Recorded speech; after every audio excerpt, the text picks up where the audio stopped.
Hey there, and welcome to SI Now. It's Wednesday, December 28th, and I'm Ryan Aselta.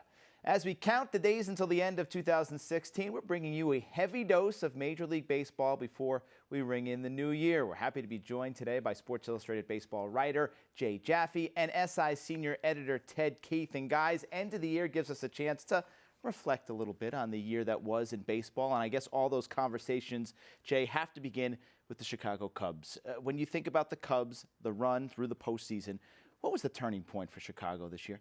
Well, to me, I think it was the ninth inning of Game 4. They had just outlasted Matt Moore, who pitched a brilliant game, 2 hits in 8 innings, 10 strikeouts, and they were looking at a possibility of going to a decisive 5th game, and, you know, anything can happen there. But they bashed out 4 runs against an already shaky Giants bullpen, clinched the series right there in San Francisco, and at that point, to me, it looked like the team of destiny. Ted, so many people point to that Jason Hayward meeting during the rain delay in Game 7. How much of a role do you think it played, and will it, live in Chicago Cubs lore? Well, it'll live in lore because it's a perfect narrative development, right? It gives you, like, what happens during a rain delay? Mostly nothing. Guys go back, maybe have a snack, sit at their locker for a few minutes, maybe pull out their phone. Like, they don't do anything of note. The fact that anything substantive happened and they think that it led directly to them going out and winning the game the very next inning is just too good a story to be true. And the fact that it came from Hayward, a guy who was such a disappointment for them, frankly, at least as an offensive player all season long, that he would have the ability, the authority to call that meeting, stand up in the middle of the room and say, we're going to do this, we're going to get it done. And remember, in that inning that followed, he had a chance to break the game open when he came to the plate, and he struck out. Sort of more par for the course, but luckily Ben Zobrist had a hit and Miguel Montero had a hit, and they held on to win. So it will absolutely be a huge part of any story about the Chicago Cubs narrative in 2016. But it really makes for a nice story because it did help. I mean, you could see people were shaken. We were all watching it, in a removed state, and I think most people watching it thought they were going to lose at that point. Because remember, they almost scored in the top of the 9th, and Francisco Lindor made a great play on Dexter Fowler. And it felt like the Indians were just going to, run into one and hit it over the wall for a game-winning home run or something. Cubs would make an error. Somehow they would lose. So if that reset their mind and got them refocused and attributed even a little bit to them winning it, then I think it'll be an important part of their story. Who knows? Maybe he justified that enormous contract with one meeting away from the field. I want to get both of you guys' take on Joe Maddon. How do you quantify his effect, Ted? And does he almost get too much credit sometimes, considering the talent that was on that Chicago Cubs team? Yeah, he does get. Look, I love Joe Maddon, and he proved himself by taking the Tampa Bay Rays of all teams to the World Series out of nowhere and keeping them as a playoff regular. But let's be real here. I mean, he walked into a team that was built to win and was ready to start winning. Now, he made, I think, a big difference in that team, and the players will tell you culture matters. A manager. Jay knows this better than me, but managers are sometimes credited with maybe being worth 4 wins a year, one way or another. Is Maddon worth 6 because of the way he treats his players, because of the way he builds a lineup, because of the way he runs a bullpen? We'll never really know the answer to that. All you know is that the players like playing for him and they respond to him. They feel at ease when they're going out there to do their job. And now look, he helped embrace a culture in which, strictly speaking on the field, it's built to win. He has guys who can play 2, 3, or 4 positions at one time. So he's always one move away from giving himself an advantage that other teams don't have. And any manager would like to have Anthony Rizzo and Chris Bryant and all these guys, but they still have to be deployed the right way. And that's where he really stood out. Now, that being said, and Jay can speak to this, he almost cost them that World Series too. And that will be forgotten because of the fact that they won. But it was not a shining example of Joe Maddon's strategic impact, I don't think, during the series. Yeah, Jay, can you imagine the heat he would have taken if the Cubs had lost it? The way he handled Chapman towards the end of that series against the Indians. Yeah, there were times when his handling of Chapman, bringing him in not for a clean inning, but when there were men on base, when a situation that Chapman really hasn't encountered much in his big league career, that really looked like it was going to blow up in his face time and again, and he just kept doing it and doing it and doing it, and finally got away with it.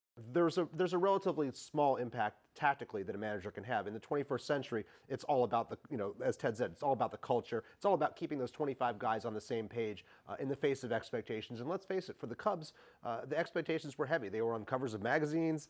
Everybody was like, is this, this is going to be their year, and they lived up to it. And that deserves a lot of credit. Let's not forget, he tries to have Javier Baez bunt on a 3-2 pitch, strikes out. He brings Tactically, in John Lester in the middle of an inning when Lester had said, I've never done this before. I don't know how to do this. Can't throw he gives up 2 runs. Yeah.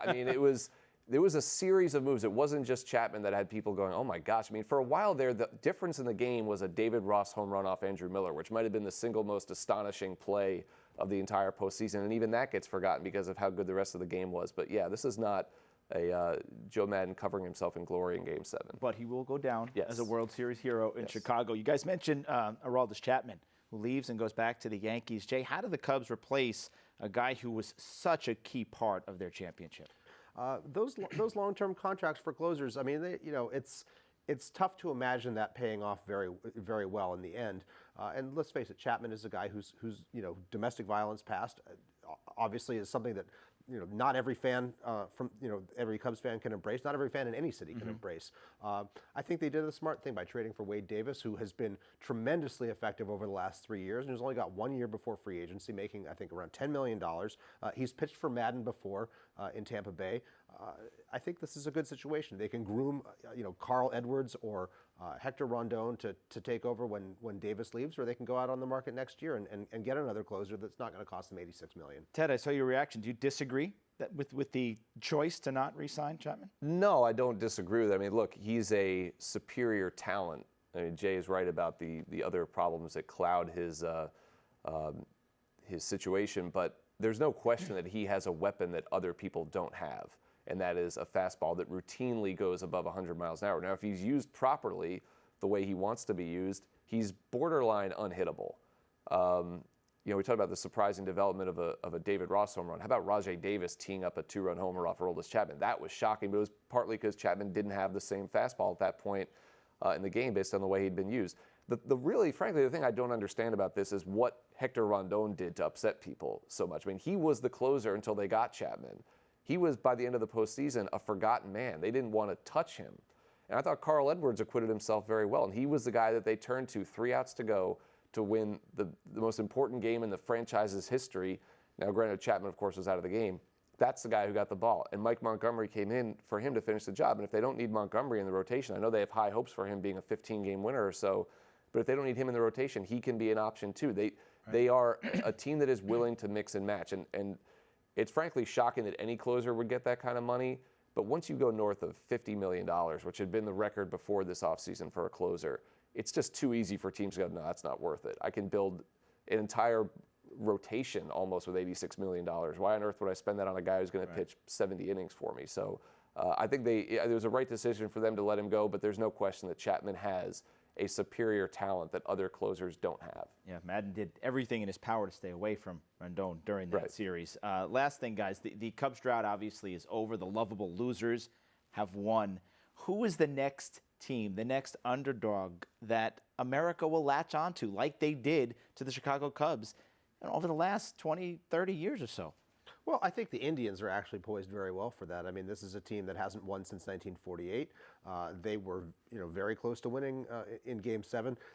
Like the Cubs, they have a very charismatic manager, Terry Francona, who I think is good at the big picture stuff, probably even better than Maddon is at the tactical stuff. They've got a budding star in Francisco Lindor, who, that play that Ted talked about in the 9th inning on Fowler. If the Indians had won the World Series, we'd be talking about that for a century, the way that we're going to talk about the Jason Hayward pep talk. That was just an incredible play. They've got a very strong rotation. They've got Andrew Miller and Cody Allen in the bullpen. They do have to make a couple tweaks in the lineup to get back to where they were. But I think this, to me, this is a team that has it in them to compete for another championship. And I think to be the underdogs that a lot of us want to see finally break their curse. Ted, is there another team that America could latch onto? Well, I agree. Certainly the Indians are the natural choice. But to me, there's 2 teams that don't get talked about enough, and they don't get talked about because they haven't done anything really to be worth talking about, and that is the Washington Nationals and the Seattle Mariners are the only two teams in baseball to have never made the World Series in their franchise's history. So now one of those teams, the Mariners, hasn't even been to the playoffs since 2001, and the Nationals have lost 3 times in the division series, sort of in heartbreaking fashion every time. So if to become a sort of plucky darling that people start to care about, if you need that sort of, oh, you've been so close before, the Nationals are the closest to that group. I mean, you could pick the Rangers, who came within 1 strike of winning a World Series, but I don't sense a lot of emotion attached to the Texas Rangers, maybe even by people in Texas. So to me, the fact that you could have 2 franchises, granted expansion franchises both, but that have not even made it to the World Series, that's pretty remarkable in this day and age of expanded playoffs and expanded opportunities. And in the case of the Nationals, they haven't gone beyond the division series since they moved to Washington. Even in Montreal, they were only had 1 real playoff appearance. And then in the case of the Seattle Mariners, those great teams in the late 90s and early 2000s that should have gone to the World Series and didn't, I think have mostly been forgotten about already, and their future is a little bit uncertain. So those 2 teams would be the ones that probably deserve more of our attention on the drought scale. Of course, there's the tragedy where the Nationals, when they were the Expos, their season derailed by the strike back in the 90s. So you got that storyline as well. So many great ones this year. Great year in baseball. One of the most terrific World Series we've seen in quite some time. And looking forward to 2017. Jay Jaffe, Ted Keith, thanks so much for being here, guys. Thanks. All right, now it's time for our SI Now full-on feature countdown to the new year. In no particular order of greatness because, well, we like them all. Here's our number 3 favorite feature of 2016. It's an interview that would become a Sports Illustrated cover story. Tom Verducci scored a first-person account of one of baseball's greatest careers, that of the incomparable Vin Scully.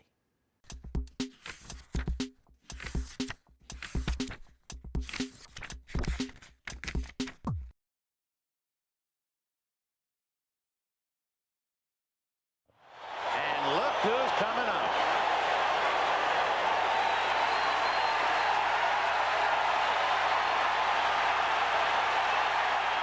I've been asked several times now already, what will you miss the most when you retire? I said the crowd, the roar of the crowd. It absolutely enthralled me when I was 8 years old. So now, when I'm in the booth, Kirk Gibson hits a home run, the place goes bananas. I shut up, I sit there. And for that little moment of time, I'm 8 years old. High fly ball into right field. She is gone!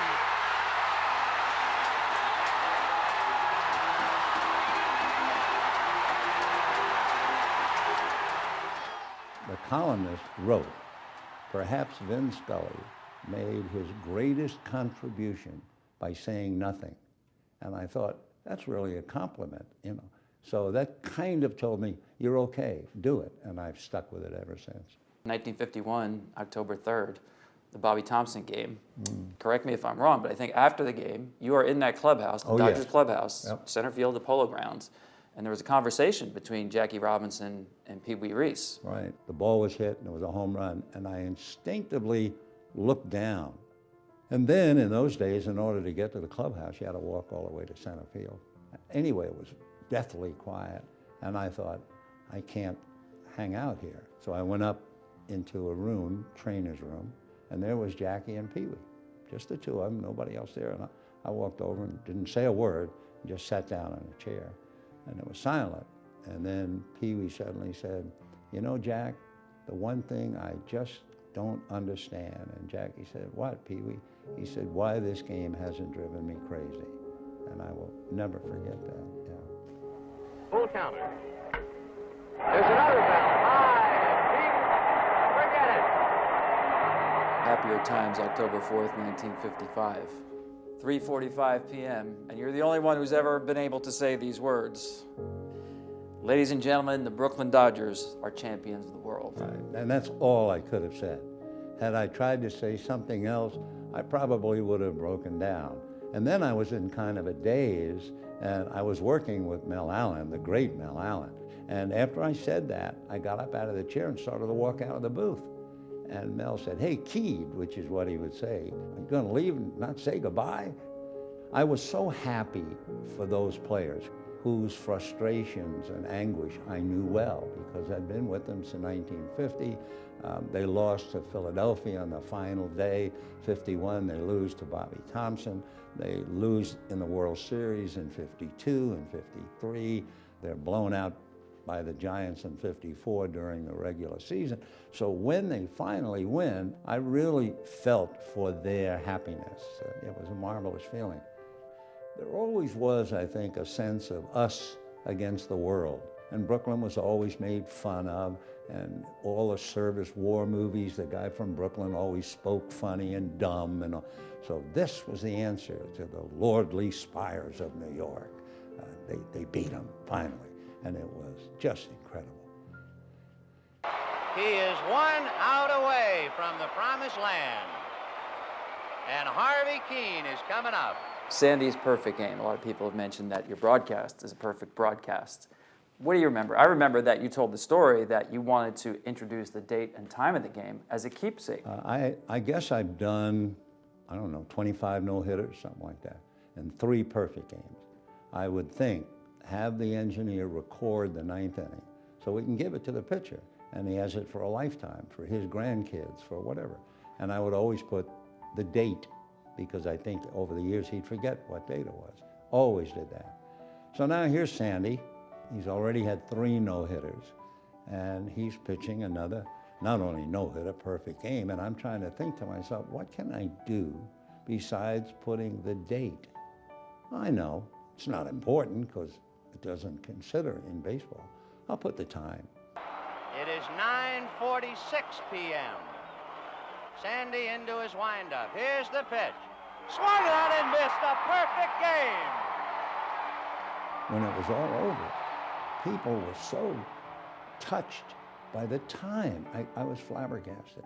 And I remember one of the writers saying, that was the most theatrical, the most this, the most that, how you thought of the time. And I thought, it was only an afterthought for Sandy. Sandy backs off, mops his forehead, runs his left index finger along his forehead, dries it off on his left pants leg. All the while, Keene just waiting. The good thing about doing radio, you're describing when he runs his fingers through his wet hair and dries the hand off on, that's really something that's going on. That makes the listener really a part of it. But on television, you're not going to watch and say, oh yeah, look at him running his hands. It takes all the drama. It's a big difference. A very wise man who spoke to the Fordham graduates' commencement speech in 2000. Oh boy. A guy by the name of Vin Scully, of course. A couple of things you told them. Don't let the winds blow your dreams away or steal you of your faith in God. Be a bobbed cork. When pushed down, bob up. And sometimes, even your wildest dreams can come true. Now, if you were a young Vin Scully listening to someone with those same words, how do you think it turned out, those wildest dreams for a young Vin Scully? Oh, for me, absolutely right on the money. And not only getting this job to do a sport that I love, but then God's charity to me, allowing me to do it for 67 years. It's overwhelming. I mean, I have a big debt to pay in heaven, I hope, when I get there, because the Lord has been so gracious to me through all my life.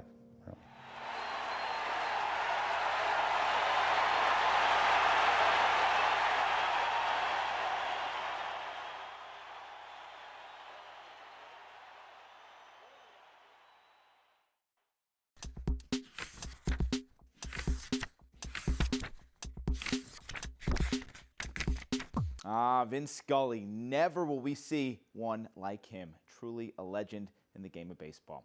All right, now let's welcome in former Major League Baseball general manager turned Sirius XM radio host Steve Phillips. Steve, thanks so much for being with us this afternoon. Ryan, listen, glad to do this. Happy to be here. All right, we are preparing to ring in 2017 with a look at the possible fate, Steve, of some of the men who make the lineups. In the spirit of the New Year's celebration, we're going to pop the corks on some of the sport's biggest managerial questions with a little segment called, Is It Bubbly or Is It Flat? So I'm going to name a manager, and you're going to tell me whether their tenure with their team is bubbly and going to be okay, make it through the year, or that it's going to fall flat and they could be in jeopardy. Does that sound good to you? Sounds like a plan to me, for sure. All right, let's start in New York, a team you know full well about, Terry Collins and the Mets. How do you see 2017 for him? I think for Terry Collins, it's bubbly. It's amazing to me that there's even any question about Terry Collins, but there is, and we hear it all the time, all the chatter.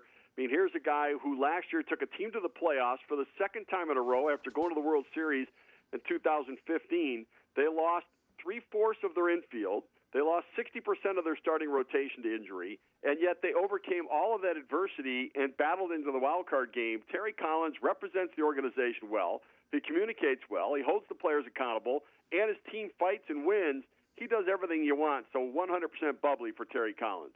All right, how about a team that was 5 games under 500 and finished 25 games behind the Cubs in the Central, Clint Hurdle and the Pittsburgh Pirates?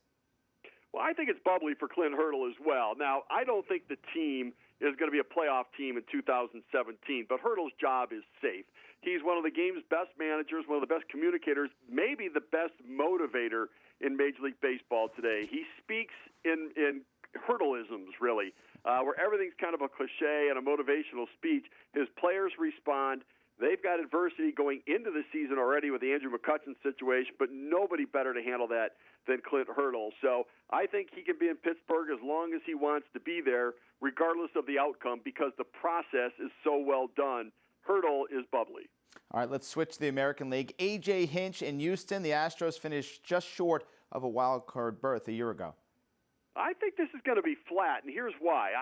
I like what they've done so far this offseason. I mean, they're an improved team. Carlos Beltran, Brian McCann certainly have improved their club and added to the offense. But the bottom line is, if they don't improve the pitching, they're not going to be able to get to the playoffs or advance in the playoffs. They've spent a lot of money improving offense, and they've left the one major void. Charlie Morton is not enough of an addition to their pitching staff. So I think expectations are huge from the Astros this year. And when there's big expectations and not enough personnel, it makes the champagne flat. How about a team that got knocked out early in the playoffs a year ago, a team that traded for Chris Sale just a few weeks ago? A lot of pressure on John Farrell in Boston. How's he going to hold up? I think it's going to be a bubbly year for him. And the champagne, he's going to toast and enjoy the 2017 season. I mean, obviously, Chris Sale is a huge difference maker for them. Mitch Moreland at first base, a Gold Glove first baseman. They add to the bullpen as well in Tyler Thornburg. So they've addressed some significant needs for their team. Their young players are going to keep getting better. And I think that the organization fully supports John Farrell, as they've not only is he there for 17, they went out and exercised the 2018 option when they didn't really need to. And I think it's a strong statement that they believe he's the right man to move this team forward, and he certainly has the roster to win. I think they're the team to beat right now in the American League. So for John Farrell, some bubbly champagne. Steve, how about Joe Girardi in New York? How much more rope do the Steinbrenners give him? Oh, I think that they appreciate Joe Girardi very, very much, and they know that he can manage that veteran team to win now. He's also shown that ability to manage the young rosters as well. Remember, he was in South Florida with the Marlins, did an exceptional job before he kind of had a run-in with the front office down there. But he can manage any kind of player. So I think the champagne will be flowing, not champagne to drink to celebrate in 17, but it's bubbly for Girardi. And at some point, he will still be the manager that takes them through this reconstruction process back to the championship process. He's there to stay. So Joe's got a case of Moet in his office, I guess you're saying. He does. All right, moving on from bubbly or flat, I want to pose a couple what-if questions about 2017. I want to know what two ball clubs could look like if one thing changed for each of them. And let's start with the Angels out in Anaheim. What do the Anaheim Angels look like next year if they were to trade Mike Trout? Not worth watching. I mean, honestly, they're not a real competitive team right now, and it's been a struggle the last couple of years for them to compete in the American League West. That being said, there's a reason to buy a ticket, and that reason's Mike Trout. You trade him away, and you will alienate a fan base, and you will turn your team into a loser for a number of years. And I get that rebuilding, you might be able to bring back a lot, but I would never trade the best player in the game. I'd find a way to keep him and build around him. So, yeah, they would become something not worth watching out in L.A. if Trout's not there. So you're fully against the argument that the Angels could take in a king's ransom for Mike Trout and kind of hit the reset button in their franchise? They could, but they don't have to. They're a large market team. They've got a lot of money invested. If you're going to take it apart and keep Trout there and build around him. He's young. He's affordable relative to what superstars get right now. And as soon as you take it apart, you're going to need a guy just like him to be that finishing touch to your team. So because of his age, because he's the best player in the game, because he's the face and voice of the franchise, he's the one guy I wouldn't move on any team in baseball. Even if I'm rebuilding, I just see what I can do to rebuild around him.